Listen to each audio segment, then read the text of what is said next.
Hello, magandang araw sa inyong lahat. So meron tayong re-react na video. Ito ay reaction video to ano. Kasi ang sinasabi daw, legit daw yung ghost tube. So ito ay kay It's Mike. It's Mike, sorry. Play na natin to video ni It's Mike. So tingnan natin kung ano ba talaga yung sinasabi niya dito. Ulitin ko lang yung Angel ha. Ito yung sinabi kay Boss Rino. Sabi Decipher Angel. Ayan, papakita ulit ni Third Eye. Kung saan ano? Angel, sige. So may lumabas na Angel sa Ghost Tube kanina. Tapos may meron doon Angel na nakasulat dito.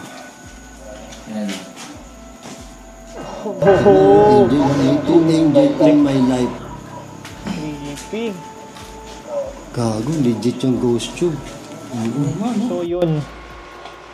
Sagutin ko yung tanong kung legit o fake ba yung Ghost Tube. Sa akin ha. Sa akin pare, legit. Kasi nung time na yun, na-experience ko yan. Imposibleng magtugma yung sinabi ng Ghost Tube na yun, pare. Same place, pare. Di ba? Sheesh. So, yun ang argument ni It's Mike. Kasi may unang video siya. Pinanood ko yung unang video niya eh. Saan na ba yun? May unang video si It's Mike. So ito yung unang video niya. Yung Massacre House daw ano. Ulitin natin. Dito yung sinasabi niya. Kasi dalawang beses daw na umulit kaya daw legit do sa same lugar. Nakakilabot nga naman yun ano. Pero play natin to. May gamit din siyang ghost tube dyan.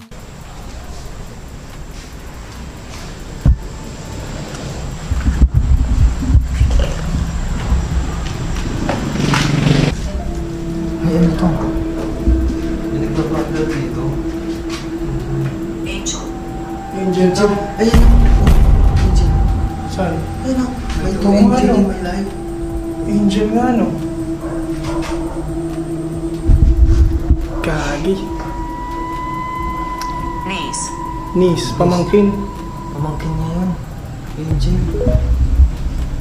Diba? Dito pa nga lang, dalawa ang nakikita natin dito. Unang-una, sinasakyan ni Third Eye yung ghost tube, which is red flag sa isang may third eye. Okay lang sana, halimbawa, may nafe-feel ako na Angel ang pangalan eh. Then sinabi ni Third, biglang sinabi na YouTube na Angel, pwede yon. Pero yung binubuga muna ng ghost tube bago sakyan ni Third Eye, red flag 'yon. Kasi 'di ba, may isang video si Third Eye na pinipilit siyang magdala ng gadget. Ayaw niya kasi mapagkamalan siyang peke. Pero dito nakikita naman natin contradicting. Sumasakay siya doon sa doon sa sinasabi ng ghost tube. 'Di ba? Tapos niece, 'di ba? Pamangkin niya 'yan. Ito yung una. Ito, si Akisha. Baka mga pamangkin niya. Baka mga pamangkin niya, may two angel in my life.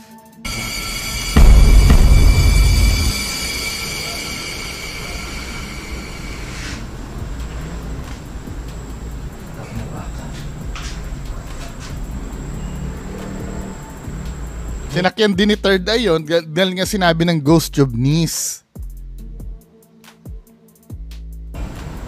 Ito, si Akisha. Tamo ha? Nakikita niyo yung expectation bias nila. Expectation o confirmation bias. Sinabi nung ghost tube Angel. 'Di ba? May nagpa-upload dito. Angel to. Ayun. Angel. Saan? Ayun o. May Ito nga, Angel no? in my life. Angel. Angel nga no. Kasi nga may angel nga na nabanggit eh. Doon sa ghost tube eh. Gagi. Niece, pamangkin. Pamangkin niya yun. Angel. Ito, si Akisha. Tamo? nakikita niyo yung confirmation bias. Pero merong ang tinutukoy diyan, two angel, walang S eh. Pero may two angel in my life. Si Akisha Colleen at si Neil Mark. Lalaki to, ang niece babae. 'Di ba? Babaeng pamangkin, nephew pagka lalaki, tama ba ako? Oy, baka mali ako ha. Pero ang tinutukoy two angel, pero dahil niece nga naman na sinabi, gumawa agad sila ng istorya na itong Akisha ang tinutukoy. Paano naman ito si Neil Mark Daryl? 'Di ba? Isa rin yun sa angel 'yan. Nakikita niyo yung confirmation bias, mga kababayan ko. Ngayon, ang tanong, ano coincidence ba 'yon na biglang sabihin ng GhostTube angel tapos may angel diyan? Yes, coincidence 'yon. 'Di ba? Coincidence 'yon. Freak coincidence. Walang paranormal doon. At hindi sapat 'yon para sabihin na na legit ang GhostTube. Ang tanong ko naman, during this investigation ba, ilang words ang binuga ng GhostTube na 'yan? Kasi ang kapal naman ng mukha mo kung sasabihin mo legit 'yan kung iisang word lang yung sa 10 or kahit sa 20 words na sinabi ng GhostTube mo, isa yung tumama tapos biglang sasabihin mo legit. Wala na bang powang na magkaroon ng pagkakataon? Na nagkataon? Tsaka yung sinasabing yung hindi naman name ang tukoy dun sa doon sa angel eh. Tamo ha? Dito ba sasabihin yan? Wala na.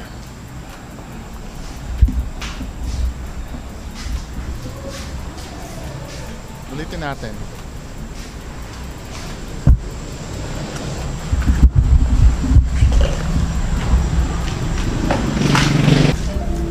Ayan ito. Tama, may cut na agad. May cut tong video na to eh. 'Di ba? Maybe pero I'm not sure. Maybe may ibang words na binubugay ang GhostTube na yan na hindi naman relevant. Suddenly, nung may sinabing angel, sinakyan ni Third Eye. Ito partner dito. Angel. Angel. Ayan o. Angel. Saan? Ayan o. May Ito two nga, angel no? in my life. Angel nga, no?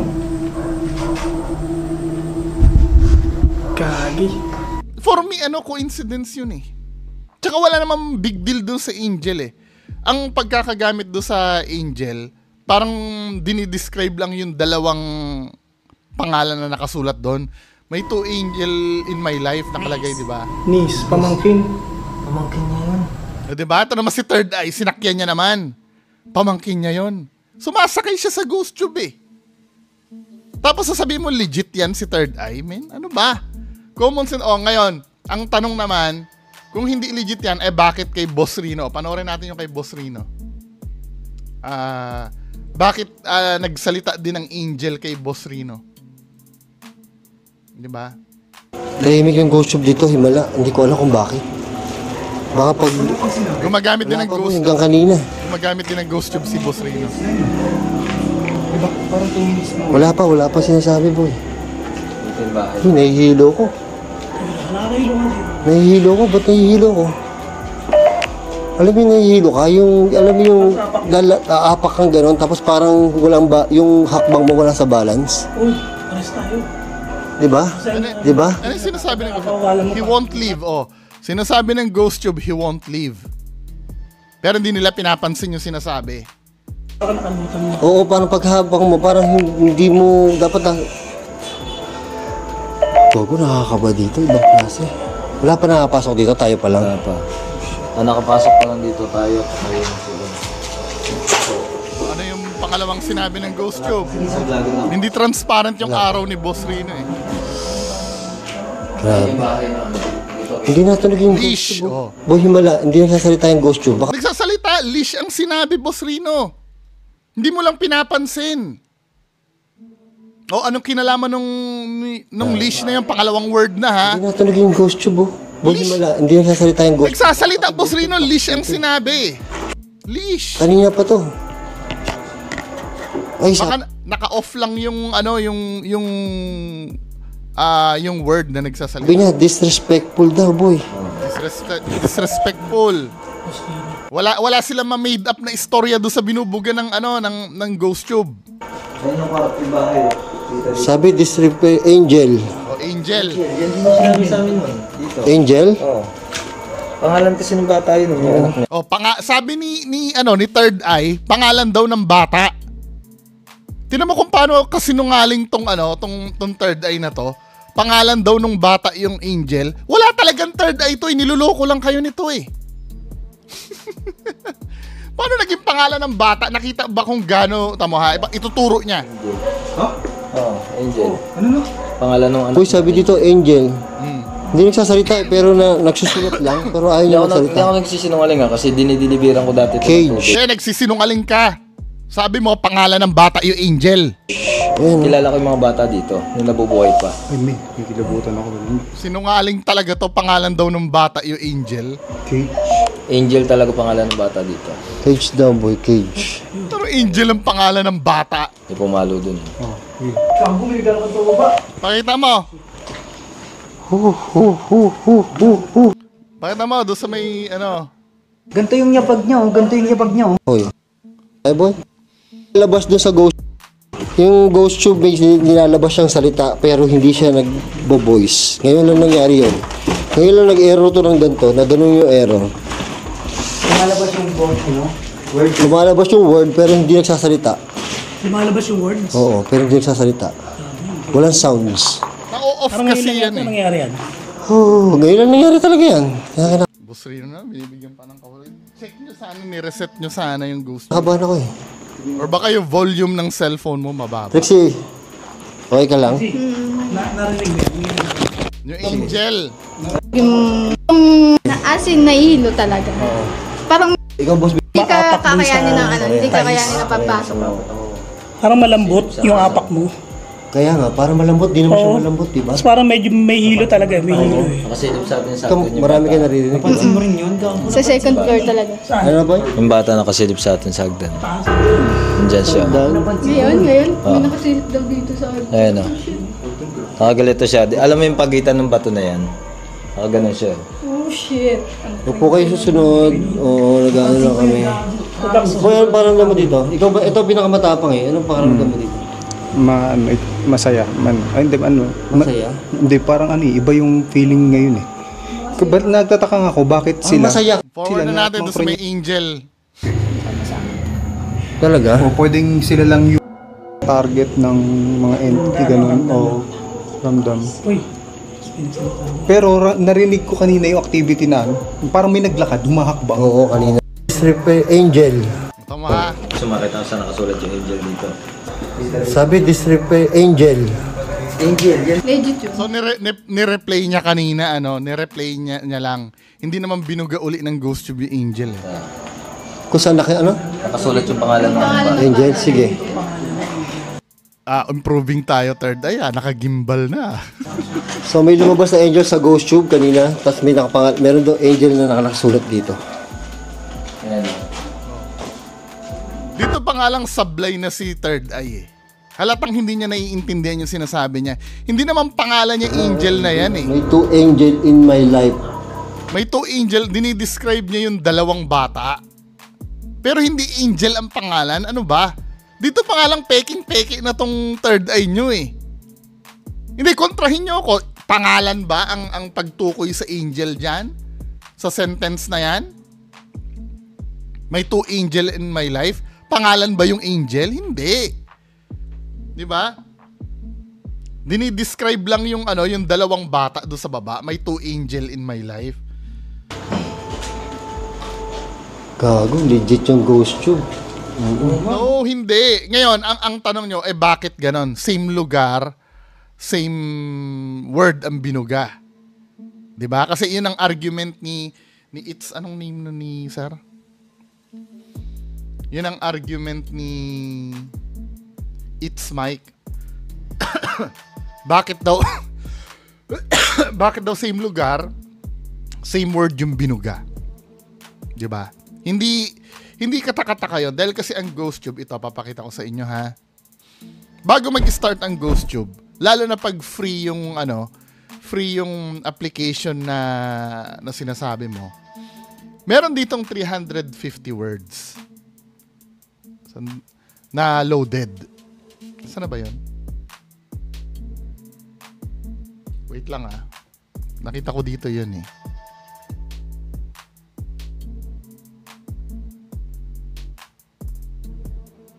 Basta pag in-start mo yan, may 350 words loaded. Nag-download ako ng GhostTube eh. Nasaan na ba yung cellphone ko?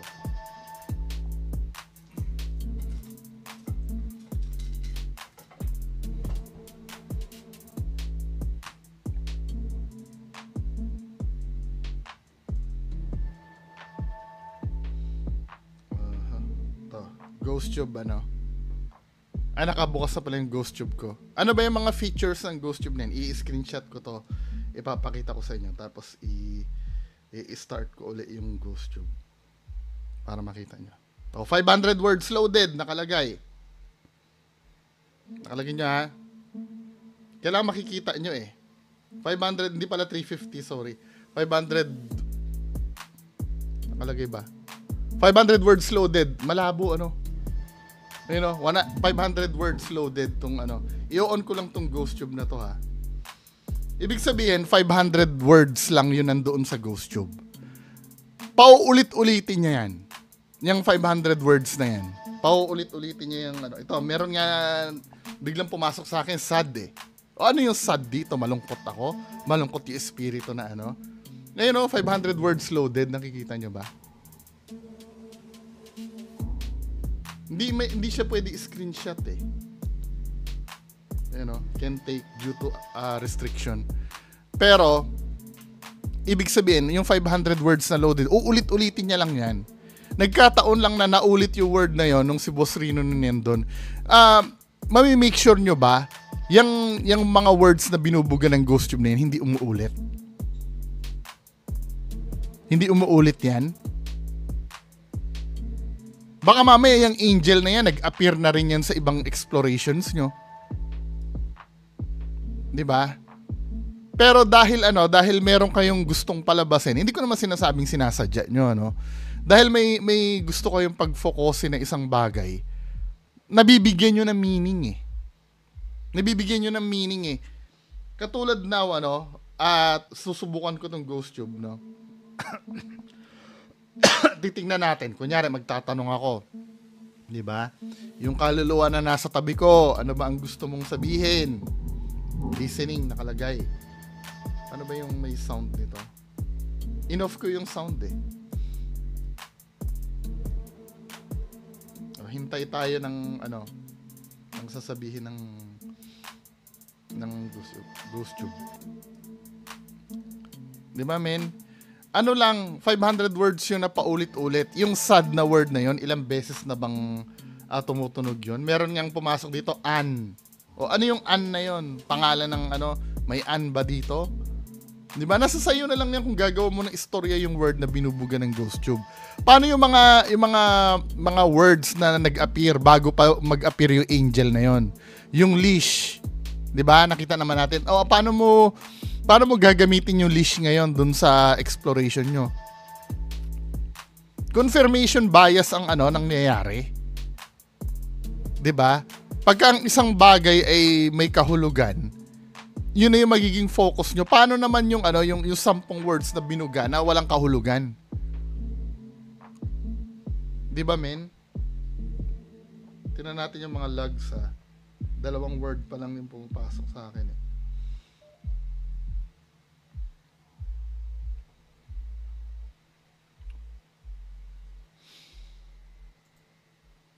Kaya kayo, convinced ba kayo na legit yung GhostTube na yan? Dahil kung legit yan, men, breakthrough sa paranormal to eh. Rituals. May nagre-ritual ba dito? Wala naman nagre-ritual dito sa bahay eh. Di ba, iba-ibang, yung lumabas sa akin na ritual na yan, kayo na mga nag-GhostTube dyan, lumabas na rin ba sa inyo yon? Malamang lumabas na sa inyo yon. Ano ba yung mga word? Yung word na sad. Lumabas na rin ba sa inyo yung word na sad? Malamang lumabas na rin sa inyo yon. Kasi nga 500 words lang to na na random na binubuga. 'Di ba? Kay Kuya Red nga sa gubat nga lumabas kitchen eh. Anong kinalaman ng kitchen sa gubat? Si Justin yung kausap niya doon. Di ba? Yung pagkakataon, nangyayari naman talaga yon. It's a possibility. Okay lang sana kung yung sinasabi nyo na pagkakataon, imposible talagang mangyari. Di ba? For example, halimbawa, kinalkal nyo yung word library ng GhostTube. Wala namang word na kupal, 'di ba? Lahat ng nasa doon sa 500 words na yun, walang word na kupal doon. Pero bigla nagkaroon ng kupal. 'Di ba? Yun ang imposible. Ito, meron naman, have you been before? 'Di ba? Yung mga words kasi ano ba yung mga words na binuga nitong GhostTube na to? Sad, ritual, have you been before? An. Ito, applicable lahat to pagka pumunta ka kahit sa ang nakakatakot na lugar eh. Let's say sa sa Villa Epipanya, biglang lumitaw yung word na sad. 'Di ba? Pwede ko sabihin na, malungkot ka ba, espiritu na nandito sa Villa Epipanya? 'Di ba? Generic eh. Ritual, sasabihin sa Villa Epipanya. May nagritual na ba dito dati? Generic. Haunted house nga eh. Have you been before? Tinatanong mo kami kung nanggaling na kami dito dati. Di ba, men? Lahat ng mga words na binubuga ng GhostTube o yung angel naman. Halimbawa, nasa Villa Epipanya dito. May angel na nag-appear sa sa GhostTube ko. Pwede ko sabihin na sinusundo ka na ng anghel dito. Di ba, men? Wala namang binubugang specific na word yan eh. Kasi lahat ng word na binubuga niyan, nasa database niya na preloaded na. Ang pinaka-legit na nagganire, alam niyo yung Ovilus? Ovilus 5 na ngayon eh.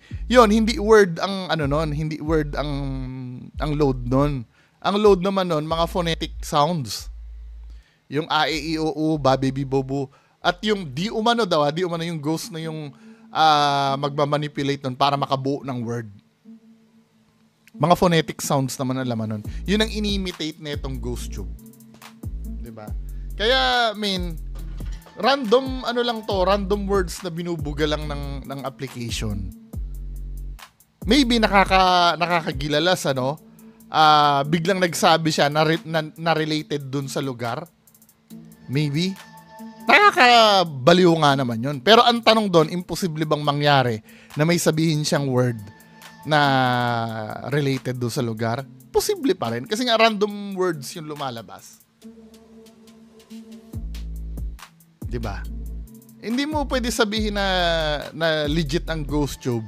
Sa 10 sinabi, isa yung tumama. Diba? Hindi naman. Para mong sinabi na magaling kang shooter, sa isang magazine na binaril mo, isa lang ang tumama. Diba? Or magaling kang abogado, sa 10 kaso na hinawakan mo, isang beses ka lang nanalo. Nagigets nyo ang point ko, mga men? Diba? Yung inulit yung word na yon, hindi nakakapagtaka yun dahil limitado lang talaga ang word na nakaload sa GhostTube. May chance yan, baka mamaya sa susunod na exploration ni Boss Rino, halimbawa, pumunta siya sa Diplomat Hotel, sabihin uli yung angel na yan. Diba? Pumunta siya sa Mindanao, sa Black Lady House, pwede uling sabihin yung angel na yan. Hindi naman nakakapagtaka yun. Diba? Maliban na lang kung talagang intelligent yan na kinakausap kayo na napaka-precise. Halimbawa, sasabihin kay Boss Rino, minention pa ng GhostTube ang pangalan niya, Boss Rino, gusto ko yung buhok mo. Diba? Mga ganong bagay. At least kahit pa paano, dun mo masasabi legit talaga dahil intelligent. Pero yung random words, diba, katulad nito, perfect example nito. Parang big deal ba yung sinabi na angel na yon? Yung sinabi na angel do sa GhostTube. Lalabas siyang salita pero hindi siya nagbo-voice. Ngayon lang nangyari yun. Big deal ba yun? Nag-uuna sila. Dinami-dami ng words na nandyan. Sana ba yun? Oo, tumatay. Ulitin ko lang yung angel ha. Ito yung sinabi kay Boss Rino. Sabi, disciple angel. O, angel daw. Lumabas yung angel, ano? Ayun, papakita ulit ni Third Eye. Kung saan na kayo, ano? Angel, sige. So may Ang sabi pa nga ni Third ay pangalan daw yung angel eh. Which is hindi naman. lumabas na angel sa Ghost Tube kanina, tapos may nakapangat, meron daw angel na nakasulat dito. Ayan. Two angel in my life. O, diba? To angel in my life. Paano pag lumabas na letter life? Ay, na word life. Pwede nyo ring i-ano dyan, di ba? Pwede nyo ring i-involve dyan, di ba? Hindi big deal yung pagkakaano ng angel eh. Part kasi yun ng sentence eh. Di ba? Okay lang sana ito ha. Okay lang sana kung buong sentence na may two angel in my life, then may nakasulat dyan na may two angel in my life. Yun. Pwede pa. Pero yung random words sa ibubuga na may nag-match lang na isang word dun sa sentence, hindi kayo pinipilit kasi eh. Dito minsan ako na naiinis na para sabihin lang na legit ang isang bagay, yung may ipipilit ka. 'Di ba? Kahit mali-mali yung sinasabi ni Third Eye doon na pangalan daw. Hindi naman pangalan yun eh. Part yun ng sentence na dinidescribe yung dalawa. 'Di ba? Tapos katulad nun yung angel susunod niece. Naisip daw pamangkin, inignore na yung pamangkin na lalaki. Mark Neal yung pangalan ng isa eh. Di ba, men? Ulitin natin yun ha. Ulitin natin. Wait lang. Para lang mahanapan lang ng ng tugma.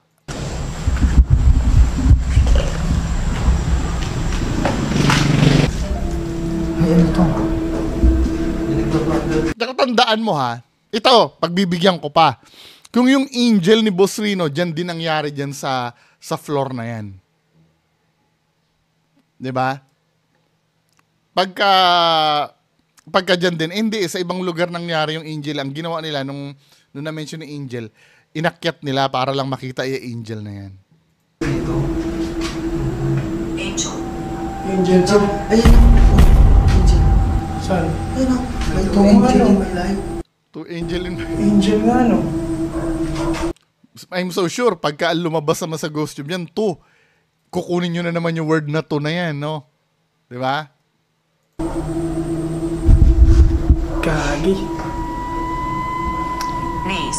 Niece, pamangkin. Pamangkin niya yun. Sinasakyan din eh. Pamangkin na daw. Paano yung paano yung nephew? Di ba? Let's say, pamangkin nga to. May two angel in my life. Di ba? Susulatan mo, pamangkin mo. Hindi ba pwedeng anak mo yan dalawa? Or kapatid mo? Ba't kailangan pamangkin pa? Magsusulat ka ng ganyan. At confirm ba na yung mga yan ba ay tingnan nga natin si Akisha Colleen. At saka isa pa. Itong nagsulat na to, sure ba kayo na patay na? Yan nagsulat niyan. Tingnan nga natin Akisha Colleen. Okay, tinamad na akong magbukas ng PC eh. Dito na lang ako magre-reaction video. So, meron akong additional information na nalaman tungkol dun sa lugar. 'Di ba? Lipat tayo dun sa mismong video. So, ito yung video na 'yon. Ito kausap ko si Ma'am Gemaline. Ito yung nagsimula dito sa reaction video na to eh. So, punta muna tayo dito sa video ni Boss Rino na untitled, "Minasaker ang dalawang bata at nanay nila." Grabe nangyari sa bahay nito. Grabe naman yung istorya niyo, men. Di ba? So, puntahan natin to video na to. So, wait lang Dito sa video na to, ang timestamp ay dito muna tayo sa I think 17 minutes. Di 17 kasi nag-ghost tube si Boss Rino dito eh. Ang nangyayari dito sa ghost tube na to, sinasakyan ni Third Eye. So, play natin. Angel. Angel, yan din yung sinabi sa amin man. Dito. Angel? Oo. Pangalan kasi ng bata yun, yung anak niya. So, sabi ni Third Eye, yung Angel daw, pangalan daw ng bata. Malinaw na yon mga men, ano? Pangalan ng bata yung Angel. Oo, Angel. Pangalan ng anak. Uy, sabi dito, Angel. Hindi nagsasalita pero nagsusulat lang, pero ayaw niya magsalita. Hindi ako nagsisinungaling kasi dinidilibiran ko dati. Cage. Ayan. Okay, sabi ni malinaw na malinaw, hindi daw siya nagsisinungaling kasi dinidilibiran niya daw ng tubig. I-rewind natin. Hindi daw siya nagsisinungaling ha. Dinidilibiran niya daw ng tubig yan dati. Pangalan ng anak. Uy, sabi dito, Angel. Hindi nagsasalita pero nagsusulat lang, pero ayaw niya magsalita. Hindi ako nagsisinungaling kasi dinidilibiran ko dati. Cage. Ayan. Kilala ko yung mga bata dito, yung nabubuhay pa. Oh, kilala daw niya yung mga bata nung nabubuhay pa. Sabi ni Third Eye. Kikilabutan ako doon. So pinagpapalagay ni Third Eye yung Angel na yon, pangalan daw ng bata. Putya naman men, pagdating mo dito sa 20, paano ba ginamit yung Angel sa sentence? Hindi naman as pangalan yung pagkakagamit do sa Angel eh. Inuulol nyo naman yung mga tao eh. Anak ng patulat talaga to si Third Eye. Walang kinalaman si Boss Rino dito ha. Si Third Eye kasi nagdidikta ng istorya eh. Entity ganun o ramdam. Pero narinig ko kanina yung activity na parang may naglakad, humahakbang. Oo, kanina meron yan. Sumakit ako sa nakasulat yung Angel dito. Sabi niya, gusto daw makita ako sa nakasulat yung Angel. Angel. Angel, yan. Legit yun. Dito. Kung saan Nakasulat yung pangalan ng bata. Angel, sige. Nakasulat daw yung pangalan ng bata ha, ang sabi niya. So may lumabas na Angel sa Ghost Tube kanina, tapos meron daw Angel na nakasulat dito. Yan. Angel, may 2 angel in my life. Pangalan ba yon men? Sentence yan eh. Na hindi naman pangalan ang tukoy do sa Angel. Napakasinungaling naman talaga ni Third Eye, pambihira. Gago, legit yung Ghost Tube. Boss Rino naman. Baby Angel. Angel. Yan, may angel din dyan. My beautiful and handsome angel baby. Word, angel. Boy, legit May to. beautiful, yun ang hinanguan nila. May beautiful and handsome angel baby daw. Adjective kasi yung tama ba ako? Adjective. Ano ba ang adjective? Hindi naman dahil hindi naman dahil name yung angel eh. Anak ng patola to mga to naman. Sana ba dito? Oh, tama ba adjective? Ang whatever baka mali ako doon sa mga grammar police diyan. Pero hindi ginamit yung angel as a name. May beautiful baby angel. Dinidescribe niya yung ano yung solid proof na nagsisinungaling si Third Eye. Punta tayo ngayon doon sa messages na-contact ko yung yung dating nakatira diyan. Kasi ang sabi dito, minasakir ang 2 bata at nanay nila. 'Di ba? Grabe ang nangyari sa bahay na to. Saan nyo nakuha yung istorya na yon? Kausapin natin yung dating tumira diyan.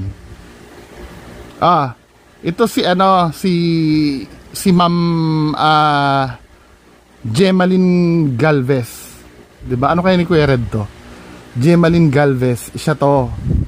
Kasi hindi ko na sasabihin kung paano ko siya na-trace Hindi ko na siya sasabihin. Kasi may 2 name na nandun 2 name na nandun. Madali lang naman mag-search sa Facebook eh. Then ito, si Ma'am Gemaline, sabi ko, hello ma'am, pwede kayo makausap, sabi ko. Sabi niya, sino po sila at bakit po? Sabi ko gano'n, sorry ma'am, may ask lang po ako. Ano po yun, vlogger po ako, nagre-react ako sa videos. Then, sabi ni ma'am, may kilala po ba kayong Akisha at Nilmark? Kasi ito yung nakalagay na 2 angel in my life eh. Doon sa pader, pinakita ko. Opo, anak ko po yun. Why? Anak pala ni ma'am. Diba? Kayo po ba yung nagsulat niyan? Saang abandoned po yan sa lugar? Sabi ko gano'n. Wait lang po, ipapasa ko yung link ng video. Sa isang bahay po yan sa Kaingin. So sa Kaingin daw. Kasi pinalalabas ng Ghost Hunter na may nakokontak sila. Then yung 2 name sa babae pamangkin daw. Wait po, binigay ko yung binigay ko yung link. So timestamp po, sabi ko, channel ko po is Bungo TV. Nagde-debunk po ako ng mga fake ghost hunters. Baka pwede ko po kayo makausap, ma'am. Matawagan kahit 5 minutes man lang. Sabi kong ganon, or if hindi po pwede, sana po masagot nyo yung tanong. Number 1, kayo po ba yung nagsulat nun? Number 2, kailan po yun, ma'am? Number 3, sino po si Akisha at Nilmark? Call ko po kayo, pwede, salamat po. Ayaw siguro ni ma'am. Ito yung sinagot ni ma'am, ano? Number 1, opo, ako po yung nagsulat nun. Si ma'am mismo yung nagsulat. Number 2, nung nakatira pa po kami doon nung 2021. 2021 lang pala. Sa mga anak ko po yun. Mga anak daw niya yung ano, yung Akisha at Nilmark. Asan na yung mga pamangkin na sinasabi ng ghost tube, men? Ano ba yung, di ba? Mabubuking kayo dito sa ginagawa nyo eh. Sabi kong ganon, mga anak nyo po, ma'am, totoo po ba na may minasaker daw doon? Sabi kong ganon. Kasi yun ang title ng video eh. May angel po ba na may name na bata doon? Sabi kasi nitong nagpapanggap na may third eye, binigay ko yung picture ni third eye, kilala niya daw po lahat ng bata na nakatira doon. Meron daw may name na angel. Sabi ni ma'am, walang angel doon. Walang angel doon. Nakikita niyo yung reply ni ma'am? Walang angel doon. Bakit po siya na-abandon? Totoo bang may minasaker doon? Salamat po sa info ha. Sabi kong ganon. Sabi ni ma'am ganon, wala pong minasaker doon. Ni-raid po, meron. Tapos kaya po inabandon din na yon kasi namatay na yung may-ari. Tapos ang sabi namin ay may nakabili na daw kaya umalis kami. Yun pala yung reason. Walang minasaker, namatay na yung may-ari. Okay, sa Bukawi po ba yung lugar, ano? Taga Bukawi kasi si ma'am, nakita ko yung profile niya eh. Opo, sa Kaingin po. So paano yan mga men, di ba? Sabi sa inyo, hindi mapapagkatiwalaan to eh. Lahat na lang ng sinabi nito puro kasinungalingan. So bahala kayo dyan, ano, ako dinibang ko na. Kayo, bahala kayo. Yun lang po, maraming salamat, bye bye.